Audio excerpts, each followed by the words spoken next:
Hi, my name is Phil Metzger, and in 1992 I moved to Moscow, Russia. From there I lived in the beautiful Central European country of Hungary, where my family and I spent the next 20 years living, learning, and sharing about Jesus. Different foods, culture, and language, but underneath it all, we discovered the most amazing people. We learned that to share the gospel effectively, we had to adjust. We had to cross cultures. Now we're back in the U.S., and we're discovering that this country is a melting pot of culture. This show is committed to helping Christians connect to those who think, believe, and live differently than them. This is Crossing Cultures. Hey, thanks for watching this episode of Crossing Cultures, a podcast that is dedicated to helping Christians learn how to connect to those who live, believe, and think differently than they do. And this week, we are in part 2 of a conversation that we started last week. So let me just say this. If you did not watch part 1, pause, go back, listen to part 1. I'm joined with me today, Tony Clark and Bill Buffington. So make sure that you watch that first one. If you have, this is going to be an amazing continuation of a conversation that we started last week. So let's jump right into it. So let me ask you a question, and Bill, I'll direct this one at you. So I'm in San Diego right now, and I lived in Europe that is white. It's just white, and people who have color are African. They're from Africa, Nigeria, Ghana, so on and so forth. Amazing people. Okay, so I'm back in America, and I want to pastor a church. I want to see because my community is diverse. I want to see my church be as diverse as my community. So it's in my heart, and I'm speaking personally, but I'm also hoping this would maybe encourage other people in this process. What are some things that I can do? I'm praying. I'm trying to teach in a way that is not like white America, and not even just America, I guess, because in my context, I'm reaching people who are coming across the border, who are from South American countries, Central American countries, and so on. What can I do to to create a space that could be open to more diversity? Yeah, I believe this strongly, that if we make the culture of the church, it is Christ culture. So the culture of the church is not, Black, it's not white, it's not Hispanic. We're creating a culture that is Christ, and that it will envelop everybody. This isn't just for, I think it would be wrong, even though I've been on the other side of it. I wouldn't want our church to feel like, I wouldn't want a white person to come and feel like, oh, that's not for me. That's there. Because you know what that's like. Exactly. It's like, this is for Jesus, Mm-hmm. Now, as the body grows, and that we've experienced that, as time has gone by, the worship is going to reflect those that are part of the team. So on our worship team, we have Black, white, Hispanic, and everybody get a little something in there, so there's a little bit of a mixture that happens. And then like Pastor Tony said, as people come through the church, we have our discipleship, and people are qualified to serve. We want to get them in positions of service. And so it might be in the parking lot or somewhere else. And that way, when other people come and they see the community of believers that's greeting them, it's some of everybody. These are the people that make up the body of Christ here. But I think it's really important to let that be the culture. The culture is Jesus, the attitude, however we can emphasize that, if it's in the teaching, if it's in our ministry philosophy. I want that to be seen more than anything else, more than racial culture or anything else. I want people to leave saying, man, they're about Jesus. This is about him. And I feel like if that comes across, that can be home for anybody. That's going to minister to the deepest needs in each person. I don't care who comes in the door. If we keep it about Jesus, Jesus is going to meet their needs. And so that's my conviction on that. And again, there are things that, practical things where, music and so forth and so on, that I think it should reflect those that are there. But I think the culture of the church, I think the things we say from the pulpit, some guys don't even realize that the way they speak, they're running off a whole group. Some of my brothers right now they're waxing very political. To me, I won't waste my microphone on anything that's not Jesus, right? I don't know who's present every week. I don't know their political stands. I don't know where they stand with the Lord. And so I want to preach the message that's in the Bible. I want to preach Jesus to you. I want to share Christ with you. I want to see you come to know him or get to know him better. If I stand up and I bash this group, I may never get to preach the gospel. You may be out the door before I get to that. And I think those are some of the things I see happening where people are like, man, you're only going to be able to preach to people that are just like you. You've majored in so many things that are not Jesus, that you're only going to be able to preach to people that already agree with you on these things, and you won't be able to reach wide and far. There's definitely this pull right now, and I'm sure, I know we all are feeling it, where it's like church becomes more like a club than it is the church, where it's like a club is where people gather together who think the same way. And there's this push right now to like, let's make church like that, rather than a place that is so open to people who think differently, but who we all need Jesus, regardless of our thought processes. Yeah, go ahead, Tony. Yeah, let me just say this, is that you got a lot of people who will come to church that are saved. You got some that are not saved. You got some who think they're saved, but they're not. So you got a variety of people. You got some that don't know the Lord at all. So with that, the experts have said this, that the first 11 seconds that a person comes onto a church campus, they've already determined whether they're coming back or not. So that is before they heard one song. That is before they heard one word you have preached or anything like that. They have already determined about how they're treated, whether the first 11 seconds, whether they're coming back or not. So to me, for us, we're Calvary Chapel people. So we're going to teach the word verse by verse, chapter by chapter, book by book, from Genesis to Revelation. The Bible says man looks at the outward appearance, God looks at the heart. So this is why, just practically looking at it, this is why the outside of the church makes a huge difference to people.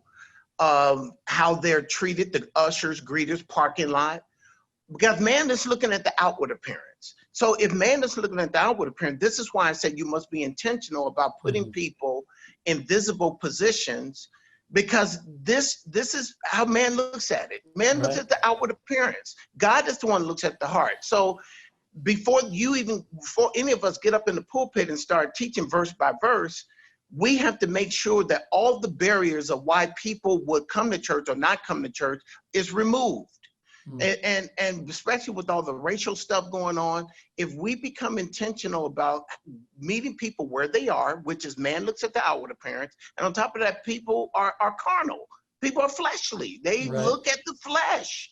Therefore, we create that thing where they have no more barriers in their lives, where through the parking lot, ushers, greeters, people in visible positions. Then they come relaxed, they sit down, then they hear the worship, then they hear the word. We're last. We're last. So often before we get up there and gave one word verse by verse, they've already determined that we could give the most awesome Bible study. They've already determined in their heart whether they're coming back or not. So, yes, that culture of, like Bill was talking about, that whole culture of Jesus. Yes, we want to do that because it's his church, and we ought to make sure it's all about him. So, but yes, and I don't talk about politics from the pulpit or anything. I tell people I got too much Bible to teach. However, I teach the word, but what we miss is the practical application. How are we going to apply this word to the people's lives when they come? We cannot get up there and constantly talk about it's 15.9 miles from Jerusalem to Jericho. That's great. That's fine. And we can do that. But they want to know, especially people in the hood, and they want to know in the inner city, well, what does the Bible have to say? My husband just left me with 4 babies. And what am I to do about that? Or, I just lost my job to COVID. What does the Bible have to say about that? So we cannot be so heavenly minded, so to speak, that we're no earthly good to the people coming. So we cannot ignore the politics. We cannot ignore the race. race issues. We cannot ignore the tension in the room with different people. We cannot ignore that. So we don't solely talk about that. However, we teach the word, but we got to make sure we show them how that word applies to the things that they're dealing with in everyday life. So what I've seen from too many Calvary Chapel pastors, and I've told this in pastors' conferences, I said, you guys do a great job in telling the people what they need to know about the Bible. Y'all do a great job. I said, but you don't tell them how it applies to their lives. And I said, every message must answer two questions. Number one, what do you want them to know? And number two, what do you want them to do? Now that you told them it's 15.9 miles from Jerusalem to Jericho, that's great. Now, what do you want them to do with that? So the thing is that I've just seen too many Calvary guys get up there and preach the Bible and give it verse by verse and do an excellent job, but it's void of how it applies to the everyday life. And that's what I'm seeking to do. So I want to remove all the barriers. I want to make sure the outside of the building looks nice. I want to make sure the paper and trash is cleaned up like Pastor Chuck taught us, even if I have to get out there and pick up the trash. And then I want to make sure there are nice ushers and greeters and stuff to greet them with the love of Jesus, as well as diverse people to show them it's okay to be here. And then I want to study to show myself approved and to give them the word of God and then show them how it applies to their lives. So that's the whole thing that I'm seeking to do. So good. Oh, thank you. Wow, that was so good. I want to pivot and ask a couple different questions on this, on same subject, couple different directions. When after the death of Ahmaud Arbery and then George Floyd, again, I've been so out of America for so long, and I just come and I see this, and wrestling through with young people and their emotions and what's happening, and just like everybody's reeling from like what is going on, and I put out this thing. We all agree we don't have this political agenda. It's not interest. But I put out this thing where I said, America says that all are created equal. Jesus said, esteem others as better than yourself. Black lives matter. Wow, did I not know that saying those words would incite such like now and since then I've had amazing conversations with people who, obviously people who just flat out disagree and they can't hear anything, but then those that are like, I want to understand, but I only hear a political movement with those words of Black Lives Matter. They just can't get past this idea that this is a statement giving honor to people who are hurting and who have been systematically pushed down. It's as if you'd think I was a Marxist and a communist, and living in former communist countries didn't help. Everybody's convinced I must be a communist, right? And so I'd like to talk to you guys about that, because people are, those that are like really invested into the political world and the conservative world, they just cannot separate between a statement and maybe like this movement that doesn't represent that. Could you guys speak to that? Oh yeah, as a matter of fact, I just talked about this the other day on Pastor's Perspective, and I've been saying it since it all broke off. I said, look, there's a huge difference between Black Lives Matter, the statement, and Black Lives Matter, the movement. I said, I support Black Lives Matter, the statement. I say, and here is why. It's because of the Imago Dei. We are made in the image of God. Black people are made in the image of God too. And I said, I reject Black Lives Matter, the movement, because it is ungodly, unbiblical, unrighteous, and any other you can come up with. And so there's a huge difference between the two. And we have to constantly let them know that there is a difference between the two. And I said, I've been, fighting with people on social media since all of this broke off. And I said, just be honest. I said, y'all don't like unbelievers. I said, these people, the Black Lives Matter, Antifa, and all the liberals and all that, I said, they're lost. They're lost people. I said, where's your heart for lost people? I said, why can't we see them through the eyes of Jesus? Jesus in Matthew 9:36 saw the multitudes, and he was filled with compassion for them because he saw them as weary and bruised like sheep without a shepherd. Why can't y'all see them through the eyes of Jesus? They are lost. I said, so this is where I find the problem, that Christian people, they have no heart for lost people, and they've forgotten that they were lost themselves. And so that's what, I've constantly been pushing since I've been interviewed, since all of this broke off. Yeah, I would add to that. I think I was just telling you this earlier, Phil, that I watched, I'm watching online as well. And I would just agree that there's this disconnect between, we're looking at lost people do lost people stuff. Yeah. And it's funny because the Jesus People movement was born out of a similar thing. You had the hippies that were revolting against culture. Oh. They were protesting the wars. They wanted peace and love and everything else. And the mainstream church just rejected them. Dirty, barefooted, long hair, get out of here. Wouldn't have nothing to do with them. And then it took, Chuck Smith's wife, having a heart for them and wanting to go down to the beach and just watch them and figure out what can we do for them. Let's interact. Let's bring them into our home. And then this whole movement started. And so I think that the conservative white American, church that's getting all into politics is missing this opportunity. Like right now we're looking at lost people do lost people stuff. And a pastor today, I saw a post from a pastor. He says, how many of you guys think it would be a great idea to let the bulls loose, like they do for the bull run on the rioters and the thing? And I thought, man, that's a pastor, right?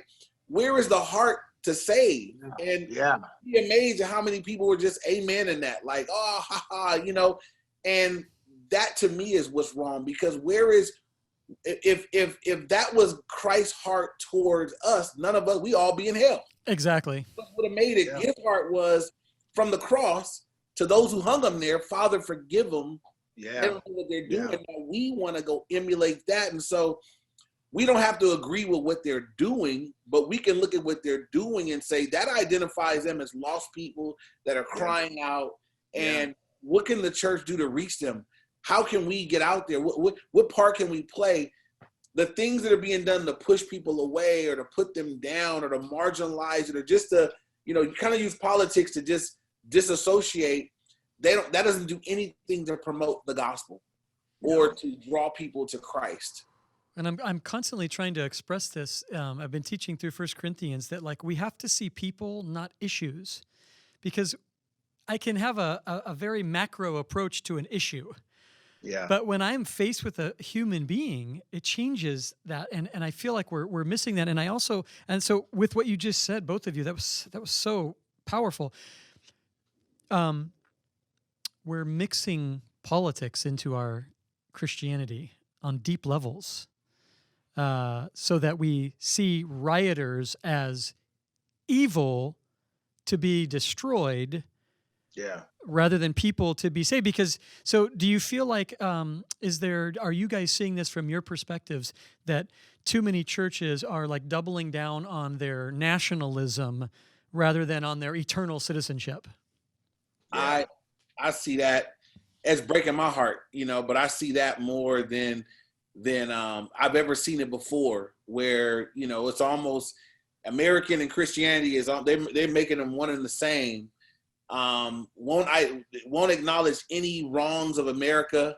Though we know if you do any history study, America done wrong to some folks, won't acknowledge any of that. Anybody that's not for America, they can just, they just get out, and so there's no compassion for the person, the Black community, or people that feel like, I don't want to say the Pledge of Allegiance and say, we're one nation under God with liberty for all. I don't feel like I got the same liberty that you got. So I'm not saying it until I feel like we have it. Somebody taking that stance is hated. I mean, and by Christians, by believers, And I'm looking and saying, well, man, but he's hurt. This is a reality. We should look at where this is born out of, and is it true? Is that happening? I think there's some people that don't want to deal with it. And here's the thing. This is where I think white privilege. You don't have to deal with it. You can go on your life, and you can say it's not true. It doesn't happen. You can find a black politician that agrees with your point of view and say, look, we even found a black girl, Candace Owens. She says what we say. So we don't have to deal with what you're saying. None of that's happened. It doesn't exist. Everything's great. You guys are lazy. Get off your butt. Yeah. I'm hearing pastors say this. Oh my gosh. Which is like, man, how un-Jesus can you be? Yeah. Oh my gosh. Yeah. It's funny that you say that, because I was about to put a post up the other day, and I deleted it before I put it up.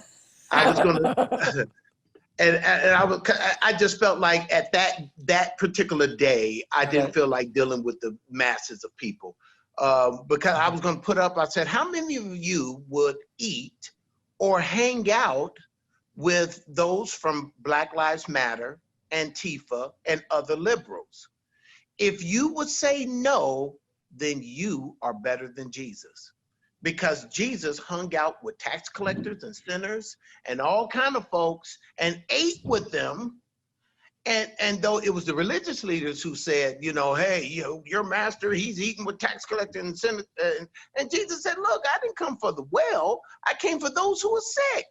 And so, but I guarantee you, had I put that post up there, they would have gnashed their teeth and would have been ready to fight and argue. It just, this is what I did share with many people. I said, look, the church has become the priest and the Levite that passed by the Good Samaritan, the guy who was hurt, and they passed by on the other side, and it took the Samaritan to come and to bandage his wounds and take care of him. I said, but the church has become the Levite and the priest who pass by on the other side. They see people hurting, they're crying out, but though they want to pass by and ignore them. The church today, and this is the white evangelical church that I'm referring to, pastors and leaders are just, they don't get it. And I had to put a couple of Calvary pastors in their place because they were, one guy said, I wish that the 70,000 babies who are aborted in the Black community could protest and riot like they're doing. I just said, bro, your comment is it's insensitive. It is not right, or anything like that. I say, here's the world. The world is mourning that a guy was murdered on live TV. And the church is crying out abortion, Black on Black crime, and fatherless homes in the Black community. I said, you guys are tone deaf. And I've had to put several people, because of course a bunch of people, yeah, that's right. Here it is, we're talking about police brutality, and the white evangelical churches are changing the narrative to abortion, Black on Black crime, and fatherless homes in the Black community. That just shows that you're tone deaf and don't have a heart for those who are lost. Hurt people are crying out, but though the white evangelical pastors and teachers and churches are crying out, well, what about abortion? Well, what about Black on Black crime? Which is a misnomer. Of course, if you're in a predominantly Black area, the crimes committed in that area will be against your own kind. If there's Black on Black crime, why don't we hear white on white crime? Hispanic on Hispanic crime? Why don't we hear that talk? Why is it only Black on Black crime? Wherever you are, if whatever is predominant in that area, of course, the crimes committed will be against your own kind.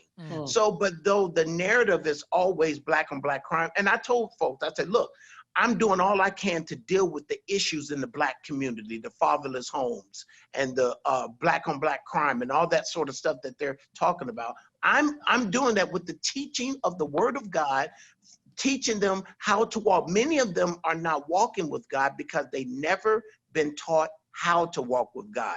And that's where the teaching, the verse by verse teaching of the Word of God that Bill and I are trying to do to the utmost. And when they are formed into the image of Christ, they will start walking that way. So, these are the issues that Bill and I are constantly dealing with. Yeah. Yeah. Did you I, have I, any- I Go piggyback for on it. something you said, Tony, when I've heard those same arguments thrown back, where we're saying, hey, we're protesting the fact that the law that, those that are called to protect and serve are not always doing that for us. And what I found is that it's those that are kind of lapped in politically.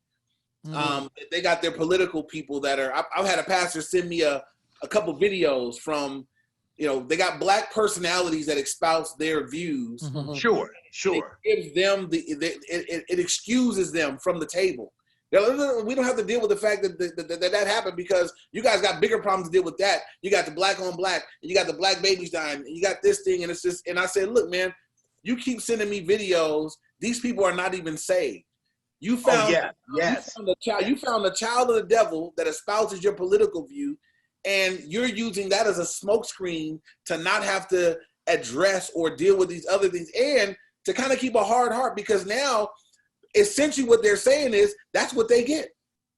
There's Yes. They'll say, well, that one isolated incident that was terrible that happened, but the rest of them, they're animals and criminals, and they need to just do better. And I'm just thinking, man, what part of the gospel is that? It blows my mind. But that I'm hearing that out here. So many brothers, guys I've served with. This is the rhetoric that's out there, and so I've had to just kind of pull back and say, I'm gonna just do what I'm called to do over here, man. I can't get caught up over there with you guys in that. And but I'm disappointed greatly in that, and I feel like it's a hindrance to reaching everybody with the gospel. Well, you know what, Bill? Let me just say this real quick. Please. They will always grab Candace Owens, Larry Elder, the Hodge twins, and there are a host of others who will support their views, and they will hold them up as heroes. As in, see, what you're talking about is not true, because someone who looks like you is saying what we are saying. So that justifies their position. But Bill brought up a good point when I was talking to him before. He was saying how you get someone who is not even a Christian, but because he supports your views, your political or whatever views, then you hold them up as, see, you don't know what you're talking about. And Bill was like, you bringing me a son of or daughter of the devil that supports your views, but because they look like us, then you hold them up as a hero. And when he said that, when Bill told me that last week sometime, I said, what a great point. They're bringing up, they don't care if they're not a Christian. These are just people who supports their views, who happen to look like on this issue. On this issue, it's okay. Right. On this issue, not any other issues, but on this issue. Yeah. I mean, and that is, I'll be the one to say that that is as racist as you could possibly be. And it's like an exclusion of the very heart and soul of what we believe is most important, which is the gospel of Jesus Christ. I'm going to put that to the side because this person who looks like you is saying what I view to be true. I mean, it's heartbreaking that this is happening. And I've noticed we all kind of engage and then we pull back a little bit. It's like a tide going in. It's like, okay, I can't handle this anymore. And then it's like, forget it. It wasn't worth it. It's not moving anywhere. It is worth it. You guys have been incredible voices.